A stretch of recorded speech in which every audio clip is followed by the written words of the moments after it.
Hello, dear student. Welcome back in the Risk Biology. Now, today we are going to our new topic is pancreas gland and gonads like testes and ovary of the humans. Okay. Previously, I studied about that the adrenal glands and thymus glands. तो now अपन ये पूरा पढ़ने से पहले थोड़ा clear कर ले, this is the last major glands है ना. इस चैप्टर के बारे में बात करें तो मेजर ग्लैंड्स की अपन क्लियर कर रहे हैं. तो टू ग्लैंड्स ये आप अभी पढ़ेंगे आज अपन, ये that's two major glands last glands हैं. उसके बाद अपन और छोटी छोटी ग्लैंड्स जो एनी सेल्स प्रोड्यूस या सिक्रेशंस, हाँ जो भी आपके सिक्रेशंस करती है टेम्परेरी हो या परमानेंटली हो, उन सेल्स के बारे में भी बात करेंगे. ओके नाउ आज अपन सबसे पहले बात करते हैं पैंक्रियाज के बारे में. Okay pancreas, what is pancreas? Pancreas is the mix gland. What do mean by mix gland? First of all, where is located pancreas? Pancreas located at the lateral side of the duodenum. Duodenum that's C form, जहाँ पे आपका डुodenum का सी form होता है वहीं पे आपके इसके बेनिथ के अंदर क्या प्रेजेंस है अपन के पैंक्रियाज. तो समझते हैं अपन पैंक्रियाज कहाँ पर प्रेजेंस, तो कहेंगे पैंक्रियाज प्रेजेंस इन, तो कहेंगे डुodenum के वहाँ पे प्रेजेंस है और इसको अपन बोलते हैं exactly mix gland. Why we call mixed gland? Because of that this gland have the two types of function, two types of secretions, exocrine secretions and endocrine secretions. So mixed gland means have two, means exocrine part, exocrine gland, sorry, exocrine. Okay, and now second endocrine. We already know about that. Endocrines means that secretions of the hormones in blood. and एक blood capillaries या कहेंगे tubes के अंदर secretions होता है तो अपन इसको एंडोक्राइंस कहते हैं, और ट्यूब्स के बाहर होता है तो अपन कहेंगे एक्सोक्राइन. सॉरी, ये जो एंडोक्राइन है वो सिक्रेशन ब्लड के अंदर होता है, ट्यूब्स के अंदर नहीं होता. ये आपके ट्यूब्स के अंदर होता है, ब्लड में नहीं होता. ओके, एक्सोक्राइन आपके प्रोड्यूस करता है एंजाइम. क्या प्रोड्यूस करता है आपके? एंजाइम. जो कहाँ रोल प्ले करता है ये, तो कहेंगे डाइजेशन के अंदर. ये सब चीजें हमने पढ़ी थी, पैंक्रियाटिक जूस के बारे में देखा था आपने, तो इसमें इतना ही देखना है. एंडोक्राइन ग्लैंड्स की बात करें तो दैट्स प्रोड्यूस हार्मोन. क्या प्रोड्यूस करते हैं? ये आपके हार्मोन प्रोड्यूस करते हैं. Which one? कौन कौन से हार्मोन? तो कहेंगे पहले तो इस कहेंगे, अब देखिए ये जो एक्सोक्राइन से जो एंजाइम प्रोड्यूस हुआ है वो क्लस्टर ऑफ सेल्स से प्रोड्यूस हुआ. उस क्लस्टर ऑफ सेल्स का नाम दे दिया एसिनाइन. क्या नाम दे दिया? एसिनाइन. वो क्लस्टर ऑफ सेल्स जिस वजह से जिस सेल से आपके एंजाइम रिलीज हो रहा है उस क्लस्टर ऑफ सेल्स को अपन ने क्या नाम दे दिया? एसिनाइन. इसी तरह से जो हार्मोन प्रोड्यूस हुए क्लस्टर ऑफ सेल्स को नाम दे दिया islet of Langerhans. Islet of Langerhans. समझ में आ रहा है सभी को? Islet of the Langerhans. अब ये islet of Langerhans the cluster of sales produce hormone. which one? So again there are four types of cells are responsible for the production of the hormone. First is the alpha cell, second is the beta cell, and third is the delta cell, and fourth is the F cell. And second name, alpha cell is known as the A cell, beta cell is also known as the B cell, and delta cell is also known as the D cell, and F cell is also known as the PP cell. Okay. There are four types of cells that are secrete hormones. Which one? देखते one by one. Alpha and A cell produce the glucagon. This glucagon is responsible for the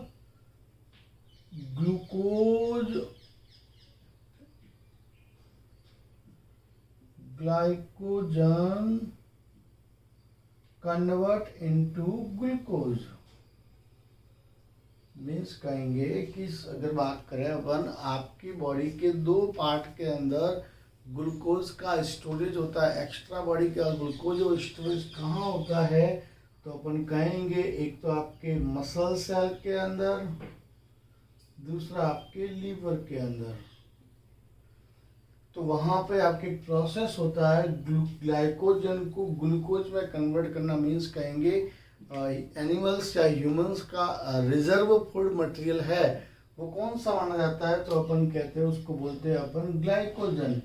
जब requirement होती है या abnormalities होती है, या तो energy की रिक्वायरमेंट होगी या कुछ एबनॉर्मलिटीज होगी, तो कंडीशंस कौन सी होगी, जो मसल्स और आपके लीवर सेल के अंदर ग्लाइकोजन प्रेजेंस से वो ग्लूकोज के अंदर कन्वर्ट हो जाता है इन प्रेजेंस ऑफ द आपके glucagon hormone that are producing from the pancreatic glands. This process is known as the glycogenolysis. Glycogenolysis या कहेंगे आपके ग्लाइकोजीनोसिस भी कह सकते हैं। क्लियर। अब ये हार्मोन्स, अब देखिए ग्लाइकोजन से ग्लूकोज बना मतलब ब्लड शुगर लेवल क्या बढ़ा, blood sugar level high, blood का शुगर लेवल हाई हो जाएगा, ब्लड के अंदर शुगर बढ़ जाएगा। तो इस कंडीशन को अपन कहते हैं हाइपर ग्लाइसेमिक या हाइपर ग्लाइसेमिया।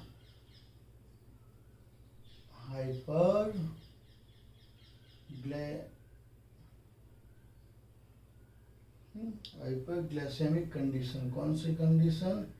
हाइपरग्लाइसिक कंडीशन। ठीक है, समझ में आ गया सभी को अच्छे से किस तरह से ये अल्फा सेल्स आपके रेस्पॉन्सिबल है। अब इसको दूसरे मार्कर से समझने की ट्राई करते हैं अपन। B cell produce insulin. Insulin क्या करता है, आपकी बॉडी के अंदर जो ग्लूकोज है, एक्स्ट्रा ग्लूकोज है, उस एक्स्ट्रा ग्लूकोज को कन्वर्ट करता है किसके अंदर, मैं यहाँ से सीधा लिखता। इंसुलिन क्या करता है, जो ग्लूकोज प्रेजेंस है आपकी बॉडी में एक्स्ट्रा, उसको किस में कन्वर्ट कर देगा, ग्लाइकोजन के अंदर। और जैसे ही ग्लाइकोजन में कन्वर्ट किया इन प्रेजेंस ऑफ द इंसुलिन, इस प्रोसेस को अपन बोलते हैं ग्लाइकोजेनेसिस।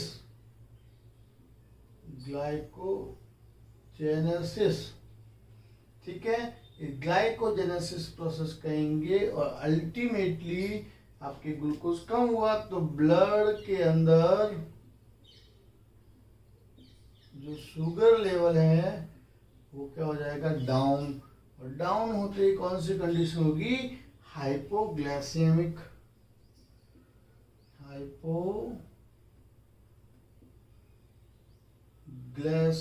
कंडीशन प्रोड्यूस हो जाती है। ठीक है, ये हाइपोग्लाइसेमिक कंडीशन प्रोड्यूस हो गई। समझ में आ गया। तो अपन कह सकते हैं कि दोनों हार्मोन ग्लूकेगॉन एंड इंसुलिन, दोनों हार्मोन्स को अपन कहें कि बोथ, एक तो क्या कर रहा है, ब्लड शुगर लेवल को बढ़ा रहा है, एक घटा रहा है, तो कहेंगे both hormone antagonistic type of. कैसे हार्मोन है? एंटागोनिस्टिक हार्मोन है। कौन सा हार्मोन है? एंटागोनिस्टिक टाइप्स ऑफ हार्मोन्स है। क्लियर हुआ? चले अब तीसरी सेल्स की बात करते हैं, थर्ड सेल्स की बात करते हैं। D cell produce the somatostatin. Okay, yes, somato cell produce the somatostatin. ये सोमेटोस्टैटिन क्या करता है? इसके और इसके सीक्रेशंस को कंट्रोल करता है। मीन्स सोमेटोस्टैटिन बी सेल और ए सेल के सीक्रेशंस का कंट्रोल करता है, उसको देखता है। हाँ, अब आप पी सेल की बात करते हैं तो पैंक्रिएटिक सेल्स। कौन सी सेल है ये आपके? पैंक्रिएटिक। तो कहेंगे ये, उसको नाम दे दिया अपन ने पैंक्रिएटिक, आपके पॉलीपेप्टाइड सेल्स जो पेप्टाइड का सीक्रेशंस करते हैं। तो इतना इसमें अपने को जाना नहीं है। The three cells are very very very important in concern to the NEET exam, है ना। क्वेश्चन पूछते हैं इसके बारे में इतने से टॉपिक के अंदर से, तो उनको पता होना चाहिए कि ये कैसे कैसे काम करता है। बता ही दिया आपको। एक्सोक्राइन मतलब एसिनाई से आपके ये एंजाइम रिलीज होते हैं, एंडोक्राइन मतलब आइसोलेट जो आपके ग्रुप्स है, क्लस्टर है, उससे आपके रिलीज होते हैं। उनमें भी सेल्स है, तो किन किन सेल्स का क्या क्या इम्पोर्टेंस है ये अपन ने क्लियर बात कर ली। क्लियर हुआ? It is a pancreatic glands या कहेंगे पैंक्रियास। क्लियर? अब नेक्स्ट अपने गोनोड्स के ऊपर आते हैं। किसके ऊपर आज बात करते हैं? गोनोड्स। गोनोड्स की बात करें तो कौन से आपके गोनोड्स से बॉडी के अंदर वन पेयर के फॉर्म में प्रेजेंस होते हैं। जिसका अगर ये ह्यूमन की बात कर रहे हैं, किसकी बात कर रहे हैं अपन? ह्यूमन की बात कर रहे हैं। तो सबसे फर्स्ट बात करते हैं टेस्टिस। टेस्टिस एक आपके पेल्विक रीजन के अंदर हैंगिंग फॉर्म के अंदर प्रेजेंस रहती है। ठीक है, ये टेस्टिस के अंदर से क्या क्या आपके प्रोसेस सॉल्व होता है, तो कहेंगे that's here the formation of the sperm, how to form sperm, है ना। ये सब की बात आपके उसके अंदर करनी, किस तरह से ये पूरा प्रोसेस होता है। तो ये अंडर कंट्रोल चलता है आपके हाइपोथैलेमस के, है ना। हाइपोथैलेमस ये पूरा प्रोसेस करता है। हाइपोथैलेमस मैसेज आपके गोनेडोट्रोपिन रिलीजिंग हार्मोन को देता है। गोनेडोट्रोपिन रिलीजिंग हार्मोन सीधा आपके किस पे कंट्रोल करता है, तो कहेंगे वो सीधा आपके एंटीरियर पिट्यूटरी से जो हार्मोन रिलीज होते हैं, एलएसएस और FSS. LS is the luteinizing hormone and FSS is the follicle stimulating hormone of the testis. LS also have the second type of name is the second is that like that interstitial cell stimulating hormone. Interstitial cell stimulating hormone. Okay, this LS is responsible for the leading cell to produce the testosterone. जो आपके ये LS है वो कहाँ जाएगा? Testis के आपके seminiferous tubules के अंदर प्रेजेंस, लीडिंग सेल्स के अंदर जाएगा। वहाँ से क्या प्रोड्यूस करेगा? टेस्टोस्टेरॉन। और यही वो टेस्टोस्टेरॉन जिस वजह से आपके रिप्रोडक्टिव जो मेल रिप्रोडक्टिव सिस्टम है उसको डेवलप करता है, और सेकेंडरी सेक्सुअल कैरेक्टर्स को भी आपके ये प्रोड्यूस करवाता है। ओके, इसी तरह एफएसएस है जो क्या काम करता है, तो कहेंगे प्राइमरी और सेकेंडरी आपके स्पर्मेटोसाइट्स है उसको डेवलप करने का काम करेगा। एंड देन आफ्टर ये सीधा किसके अंदर फॉर्म हो जाएगा? आपके स्पर्म के अंदर। तो ये भी कौन करवाता है? आपके फॉलिकल स्टिमुलेटिंग हार्मोन करवाता है। और साथ ही साथ एक और फंक्शन इसका सर्टोली सेल्स, जो सर्टोली सेल को एक्टिवेट करता है। और सर्टोली सेल को एक्टिवेट करने के बाद एक प्रोटीन रिलीज होता है, इसका नाम है एंडोजन बाइंडिंग प्रोटीन। और साथ ही ये एनर्जी प्रोवाइड करवाने के लिए भी रेस्पॉन्सिबल है किसको? आपके स्पर्म को। तो ये छोटा सा एक टेस्टिस का है। अपन वैसे इसको रिप्रोडक्शन के अंदर भी पढ़ेंगे अच्छे से कि ना टेस्टिस कैसे आपके इन्वॉल्व रहती है फंक्शंस के अंदर, है ना। तो अपन शॉर्ट फॉर्म के अंदर अपन ने क्लियर बात की है। थोड़ा कॉम्प्लिकेशंस रहता है ओवरीज के अंदर, ये ना ओवरीज के अंदर, फीमेल की ओवरीज के अंदर बात कर रहे हैं अपन। ये थोड़ा यहाँ पे कॉम्प्लिकेशंस रहता है, ये समझना बहुत इंपॉर्टेंट है। देखिए, हाइपोथैलेमस दो एंजाइम्स को आपके एक्टिवेट करता है किसके थ्रू, तो कहेंगे gonadotropin releasing hormone release that through the anterior pituitary. FSS के टू फंक्शन है, एक तो फॉलिकल्स को डेवलप करता है अगर इसके अंदर, है ना, और दूसरा क्या करता है आपके एस्ट्रोजन को प्रोड्यूस करवाता है, हार्मोन एस्ट्रोजन प्रोड्यूस होता है बाय द फॉलिकल्स, ठीक है। एलएस के भी दो फंक्शन है, एक तो कॉर्पस ल्यूटियम बनाता है एलएस ल्यूटिनाइजिंग हार्मोन, दूसरा आपके क्या करता है एंड्रोजन्स का फॉर्मेशन करता है बाय द थिका, है ना, इसका आउटर लेयर से, मीन्स आपके फॉलिकल्स का आउटर लेयर जो होता है, ग्राफियम फॉलिकल का आउटर लेयर होता है उसको थिका बोलते हैं अपन, उस थिका से क्या रिलीज करवाता है एंड्रोजन मीन्स हार्मोन्स रिलीज करवाता है, ओके। इसका एक और फंक्शन है, इसका ओव्यूलेशन करने के लिए रेस्पॉन्सिबल कौन है, ये आपके ल्यूटिनाइजिंग हार्मोन। जब ल्यूटिनाइजिंग हार्मोन आपके हाई होगा तभी आपकी ओव्यूलेशन होगा, अदरवाइज नहीं हो पाता, ठीक है। तो इसके रेस्पॉन्सिबल कौन है आपके एलएस, और इस कंडीशंस को कहेंगे एलएस अर्ज, पढ़ा होगा आपने अच्छे से, ओके। ओवरीज क्या प्रोड्यूस करती है आपके, तो ये हार्मोन इसने बात करी है, इतने हार्मोन इसके प्रोड्यूस होते हैं। क्या क्या फंक्शन, तो मैंने थोड़ा यहाँ पे इसको समझाने की कोशिश की है। जो एस्ट्रोजन हार्मोन है, ध्यान देना सभी, एस्ट्रोजन जो हार्मोन है वो आपके बॉडी के अंदर फीमेल रिप्रोडक्टिव पार्ट को क्या करता है, ये रिप्रोडक्टिव पार्ट को क्या करता है, डेवलप करने में काम आता है, okay. Second is the breast development, okay, development. And third is the, अगर बात करें ये एग्जैक्टली आपके मेंस्ट्रुएशन या ओवुलेशन के लिए, इन सब के अंदर ये एस्ट्रोजन आपकी काम करता है। ये दूसरा, ये आपके अपन कहेंगे एस्ट्रोजन बॉन्ड फॉर्मेशन के अंदर भी करता है, बॉन्ड फॉर्मेशन। तभी कहेंगे अपन जब भी एज हो जाती है, मेनोपॉज कंडीशन हो जाती है, तो ऑटोमेटिकली कहेंगे जॉइंट पेन होने लगते हैं, because of that the release of decreasement of the estrogen. Progesterone की बात करें तो प्रेगनेंसी हार्मोन, ये केवल और केवल जिसकी रेगुलरिटी कब होगी आपके, जब प्रेगनेंसी रेगुलर होती है, प्रेगनेंसी हार्मोन। या कहेंगे वन, ये और किसको इंडिकेट करता है, किसको स्टिमुलेट करता है, तो कहेंगे मिल्क सीक्रेशंस को, है, ठीक है ना, जो प्रेगनेंसी रह जाती है। फिर by relaxin at the time of the parturition, जब पार्चुरेशन होता है तब ये आपकी रिलैक्सिन रिलीज होता है, जो आपके प्यूबिस हाइपोसिस है ना, कौन सी कंडीशन आपके, तो अपन कहेंगे एग्जैक्टली प्यूबिक सिम्फाइसिस। ये प्यूबिक